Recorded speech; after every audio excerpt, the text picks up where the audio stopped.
Virtual showrooms break the constraints of physical ones. Companies like IKEA, BMW, and Amazon are leveraging them to boost customer engagement, sales, and create product experiences that are very close to matching and sometimes improving the real-world experience.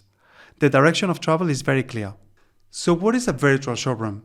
Broadly put, it's a digital space where brands and manufacturers can showcase their full range of products, and for customers to personalize, visualize, and explore them. The main tech stacks are 3D, augmented reality, and virtual reality.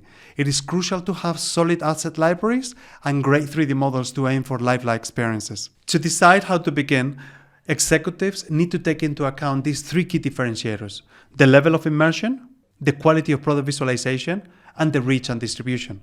There are trade-offs to be made between going for a full virtual reality experience or a 360 image of a 3D environment, or a realistic desktop application that also allows for immersive visualization options like augmented reality.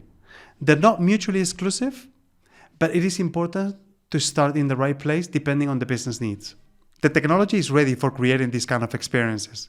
By having commercial real estate in the cloud to showcase products, create immersive experiences, and leverage AI capabilities, companies can create powerful platforms for buying, selling, and branding in the future. But not only that, they can exponentially multiply the amount of interactions that they have with prospects and clients around the world at a fraction of the cost.